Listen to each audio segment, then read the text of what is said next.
Vamos a ir, si os parece bien, a una enseñanza que va a ser muy sólida, muy edificante y que va a redundar, si nosotros la aplicamos, en una vida espiritual fructífera, en una vida espiritual, digamos, agradable a Dios, conforme a la voluntad de Dios, ¿no? Y esta palabra la vamos a encontrar, esta enseñanza, que va a ser un buen comienzo de año, la vamos a encontrar en la carta de Pablo a los filipenses. Concretamente, en el capítulo 1, a partir del versículo 27, vamos a leer hasta el 30, y fijaos lo que Pablo decía a esta iglesia. Solamente que os comportéis como es digno del Evangelio de Cristo, para que sea que vaya a veros o que esté ausente, oiga de vosotros que estáis firmes en un mismo espíritu, combatiendo unánimes por la fe del Evangelio, y en nada intimidados por los que se oponen, que para ellos ciertamente es indicio de perdición, mas para vosotros de salvación, y esto de Dios, porque a vosotros os es concedido a causa de Cristo, no solo que creáis en Él, sino que también padezcáis por Él, teniendo el mismo conflicto que habéis visto en mí y ahora oís que hay en mí. Solamente, fijaos cómo comienza este versículo, ¿verdad? Solamente, ¿por qué? Porque de las cosas que os he dicho anteriormente, el resumen sería este, que os comportéis como es digno del Evangelio de Cristo, con el propósito de que sea que vaya a veros o que esté ausente, oiga. Es decir, que a través de un buen comportamiento del Evangelio de Cristo, la gente, los hermanos, van a decir que estáis firmes en un mismo espíritu combatiendo por la fe del Evangelio. ¿Qué había dicho anteriormente? Pues había recordado a los filipenses no solamente la gratitud que tenía Dios por ellos, sino también que la obra que Dios había comenzado en ellos la iba a seguir perfeccionando hasta el día de Jesucristo. Por tanto, esto nos habla de una seguridad de vida eterna. Nos habla también, había hablado Pablo también de la gente que predicaba por contención o por envidia, la gente que predicaba honestamente, y él decía que se gozaba aún en la gente que predicaba por envidia porque Cristo era predicado, ¿no? Entonces, en estas dos principales enseñanzas anteriores, Pablo concluye que solamente se comporte como es digno del Evangelio de Cristo.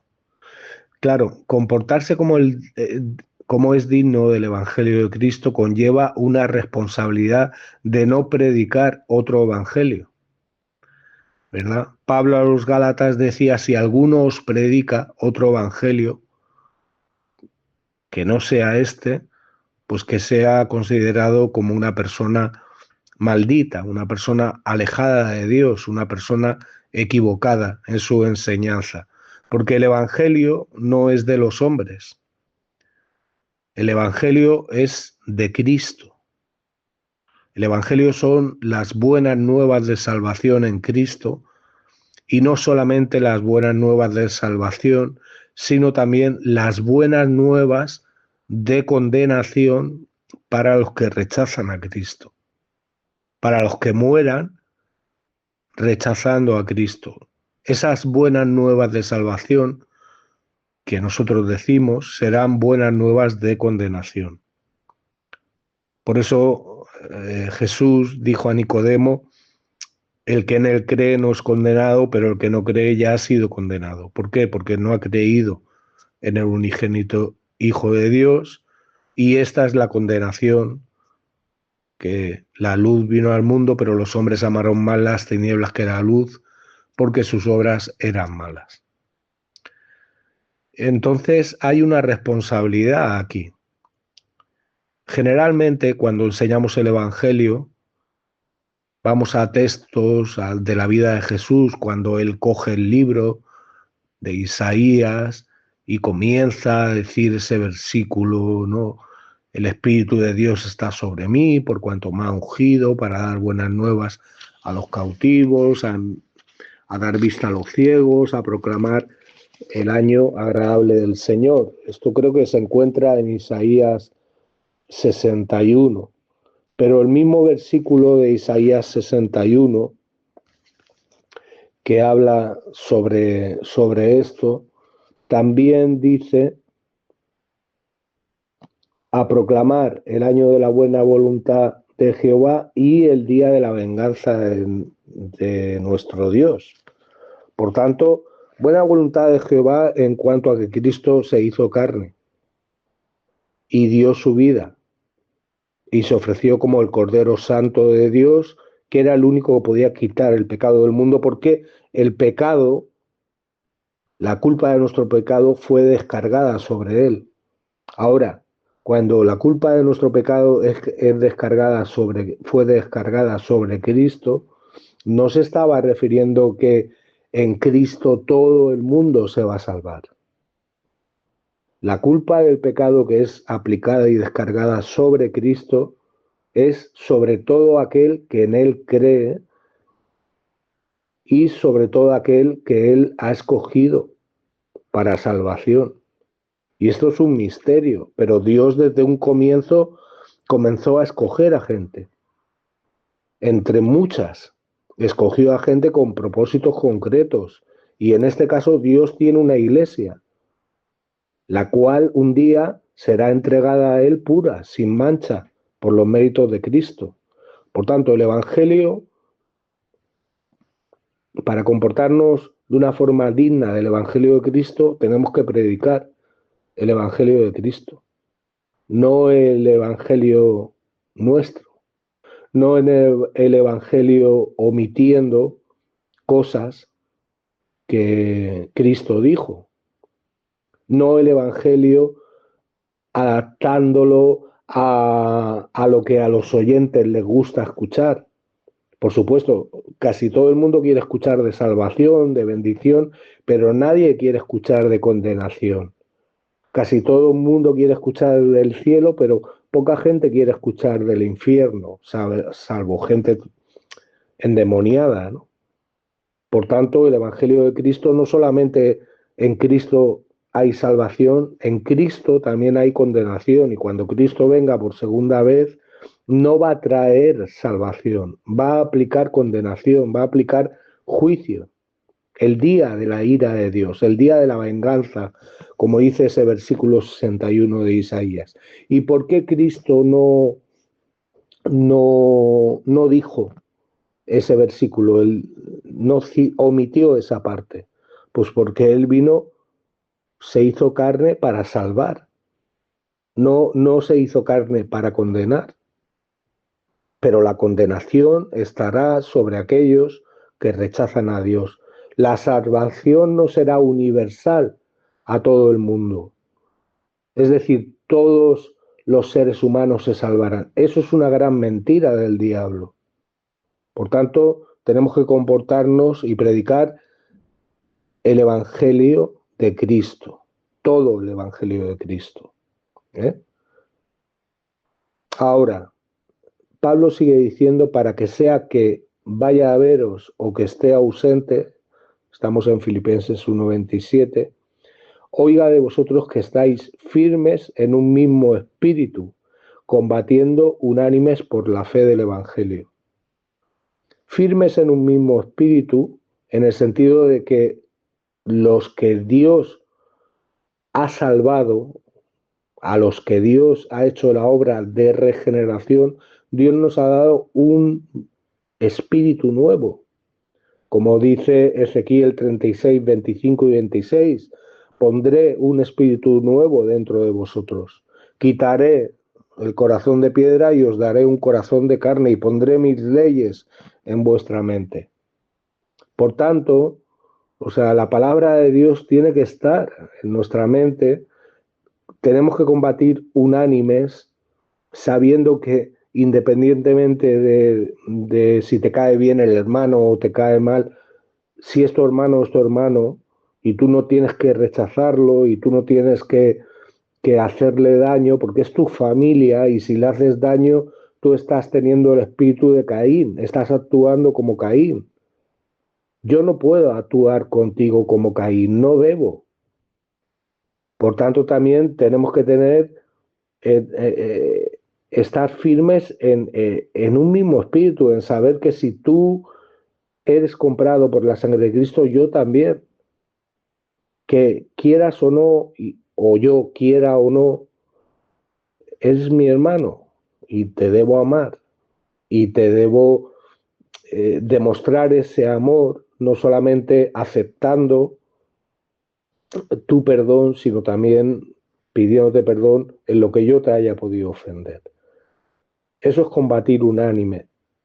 Combatir unos unánimes en un mismo espíritu si hay una comunión, si hay un perdón, si hay una relación.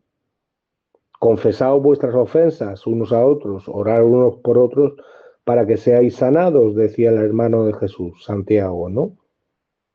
Por tanto, tú no puedes estar siempre esperando que la gente te pida perdón y tú no pedir perdón a la gente.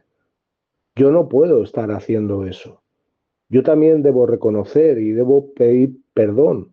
¿Por qué? Porque eso nos ayudará a estar firmes en un mismo espíritu, hermano, y no estar luchando, como decía Jesús al mismo Pablo, ¿no? En ese camino de Damasco, dando coces contra el aguijón. Y unánimes por la fe del Evangelio. Fíjate, combatiendo unánimes. Esto me recuerda a lo que decía el otro hermano de Jesús, Judas, en su carta, ¿no? Os ruego que combatáis ardientemente por la fe que fue dada una vez a los santos. O sea, la fe auténtica, la fe salvífica, la fe que no es vuestra, que Dios os lo ha dado en el momento de la obra de regeneración y de nuevo nacimiento. Y esto nos ayudará a no estar intimidados, dice, y en nada intimidados.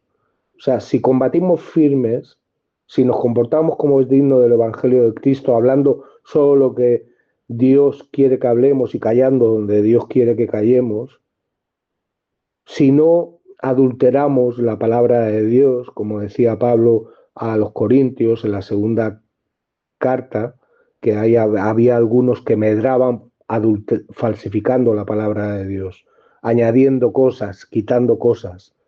¿eh? Entonces, esto nos ayudará a no estar intimidados, a vivir con un mismo sentir, con un mismo propósito, a estar unidos, a ser una iglesia fuerte y en nada intimidados por lo que se oponen, que para ellos ciertamente es indicio de perdición, más para vosotros de salvación y esto de Dios. La gente que se opone, y contra más fieles seamos al Evangelio, más se van a oponer. La gente que se opone, si no nace de nuevo en Cristo, es un indicio de perdición, es un indicio que están en tinieblas, más para vosotros de salvación y esto de Dios. La salvación es de Dios, por supuesto. La salvación viene de Dios y no hay otro nombre bajo el cielo dado a los hombres en el cual podamos ser salvos, salvo Jesucristo mismo.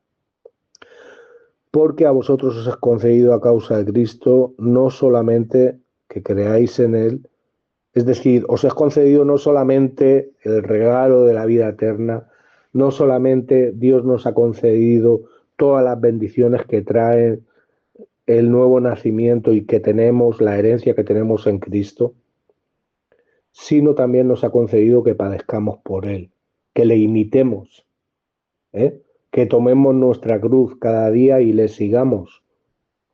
Y tomar nuestra cruz es morir a muchas cosas, a nuestro orgullo, a nuestra altivez, a nuestra soberbia, a nuestra manera de pensar. No os conforméis, decía Pablo en Romanos 12:2, a este siglo, sino transformaos por medio de la renovación de vuestra mente. para que comprobéis cuál sea la buena voluntad de Dios, agradable y perfecta. Repito, versículo 29, porque a vosotros os es concedido a causa de Cristo, no solo que creáis en Él, sino que también padezcáis por Él, teniendo el mismo conflicto que habéis visto en mí y ahora oís que hay en mí. Por tanto, ese conflicto que vivía Pablo, de saber que había corrido sufrimientos y peligro, que estaba encarcelado en esos momentos y que corría peligro también entre falsos hermanos que no eran honestos a la hora de predicar el Evangelio, o hermanos que estaban equivocados, que también puede pasar. Pero esos eran conflictos para Pablo que él se ponía como ejemplo de que estuvieran dispuestos los hermanos a también padecer por causa de Cristo. No solamente a creer, no solamente a abrazar las bendiciones, sino también las aflicciones por causa del Evangelio.